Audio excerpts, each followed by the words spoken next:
안녕하십니까. 진세골 사랑의 집 이사장 주수일입니다. 한 부인이 자살 직전에 죽는 것이 너무 억울해서 혹 다른 방법이 없나 해서 저를 찾아왔습니다. 이 부인은 결혼한 지가 12년이 됐습니다. 남편이 그녀를 너무나 좋아해서 열심히 따라다니다 결혼을 했고, 결혼을 하고도 초기에는 아내에게 아주 잘해 주었습니다. 그런데 이러한 부부관계가 변하여 자살까지 생각을 할 정도로 심각하게 되었던 것입니다. 남편은 원래 공부에는 별로 자신이 없었습니다. 그래서 대학은 겨우 졸업하기는 했지만 외국 유학 같은 것들은 생각을 해본 적도 없었습니다. 그런데 아내가 하도 원해서 결혼 후에 공부를 더 하기 위해 외국으로 나갔습니다. 그리고 이들은 금전적인 여유도 별로 없는 집안이었기 때문에 유학을 가서도 아내가 계속 일을 해서 학비를 벌어서 뒷바라지를 했고, 남편은 겨우 박사학위를 따서 귀국을 했습니다. 학위만 가지고 귀국하면 모든 게 다 풀릴 줄 알았습니다. 그런데 국내의 사정은 그렇지가 않았습니다. 그래서 2년 이상을 시간 강사로만 전전을 하다가 천신만고 끝에 전임 교수 자리를 하나 얻었습니다. 그래서 이제는 정말 행복해질 줄 알았습니다. 근데 오히려 더 큰 문제가 발생했습니다. 남편이 매일 밤 12시가 넘어서야 집에 들어오기 시작을 했던 것입니다. 처음에는 학교 일로 그러는 줄 알았는데 그 후에 알고 보니까 그게 아니었습니다. 퇴근 후엔 대부분 기원해서 바둑을 두며 시간을 보내고 잘 시간이 다 돼서야 들어왔습니다. 눈치를 보니까 아내하고 같이 있는 것을 부담스러워하는 것 같았습니다. 그리고 아내와 자녀들에게도 막대했습니다. 금년 초에는 구정 때에도 남편은 아침 일찍 나가더니 기원에 나가서 하루 종일 바둑을 두다가 밤 12시가 넘어서야 들어왔습니다. 그리고 월급도 절반밖에 갖다 주지를 않으면서 남의 아내들은 돈도 잘 벌어 쓰던데 당신도 좀 벌어서 쓰지 그러냐고 했습니다. 그리고는 나도 여자 교수들과 결혼을 했더라면 좋았을 텐데 당신은 왜 대학까지 나와서 초등학교 선생 하나도 못하고 있냐고 핀잔을 주었습니다. 그리고 학교에 같이 있는 여교수 칭찬을 하도 하는 바람에 아내는 그렇게 고생을 하며 박사까지 만들어 놨더니 이제 여교수와 바람이 났나 하는 생각이 들었습니다. 그래서 결국 자살까지 생각을 했던 것인데, 이렇게 자살을 했다간 또 엉뚱한 여자가 들어와서 호강을 할 것 같아서 죽을 수도 없었다는 것이었습니다. 여러 가지 정황을 듣고 종합해 본 결과 남편은 지금 삶에 대한 일종의 의욕상실증에 걸린 것 같았습니다.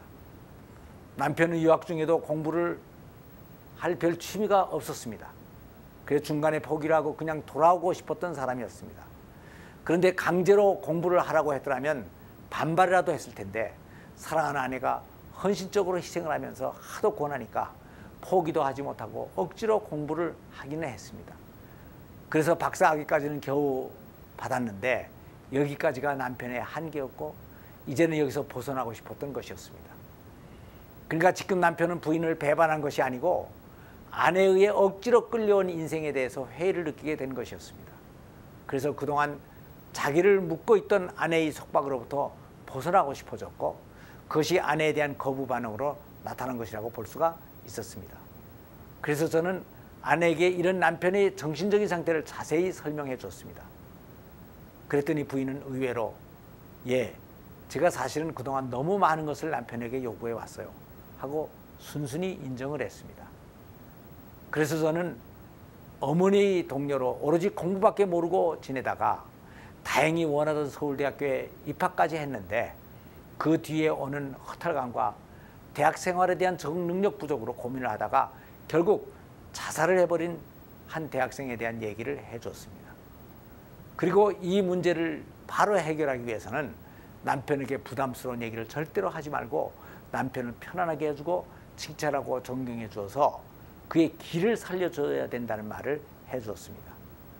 만일 그러지 않고 계속 남편을 몰아세우면 남편은 정말 부인을 미워하게 될지도 모르고 심하면 당신이 아니라 당신의 남편이 더 먼저 자살하게 될지도 모른다고 충고를 해주었고, 만일 이럴 때 또 남편을 편하게 해줄 수 있는 다른 여자라도 만난다면 그 여자에게 완전히 빠져 부인과의 관계가 아주 끝날 수도 있다는 얘기를 해 주었습니다. 그랬더니 그 부인은 자기의 과욕이 남편을 그렇게까지 만들었다는 말에 약간 충격을 받고 돌아갔습니다. 그 후 약 5개월이 지난 어느 날 전화가 왔습니다. 제가 얘기를 해준 대로 그 후에는 남편에게 일체의 잔소리를 하지 않고 남편을 열심히 칭찬하고 격려를 해줬다는 것이었습니다. 처음에는 전혀 반응을 보이지 않던 남편이 조금씩 반응을 보이기 시작했고, 지난달에는 학생들을 인솔하고 제주도에 여행을 다녀오더니 확 변했다는 것인데, 그게 얼마 못 가고 또 옛날로 돌아가 버렸다는 것이었습니다. 그래서 저는 잘해주다가 남편의 상태가 좀 좋아지니까 부인이 또 옛날 습관이 돌아왔군요 하고 반문을 했습니다. 그랬더니 부인은 예 맞아요. 사실은 애들이 커지니까 생활비도 많이 들고 또 집이 아직도 셋집이기에 당신도 교수 월급에만 매달리지 말고 뭔가 수입을 더 올릴 수 있는 방법을 연구해 보세요 라고 얘기를 했었어요. 그게 뭐 그렇게 틀린 말이 아니잖아요.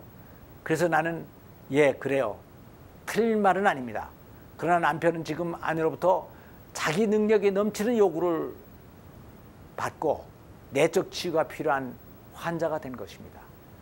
당신의 욕심을 좀 버리세요. 지금 대개 남편은 정상이 아닙니다. 남편이 혹 부인의 요구사항이 틀렸다고 생각을 한다면 오히려 별 상처가 없었을 것입니다. 그러나 남편은 부인을 사랑하고 있고 자기가 생각하기에도 아내의 말은 다 옳은 말인데 그것을 해낼 수가 없으니까 자존감에 심한 상처를 받게 된 것입니다.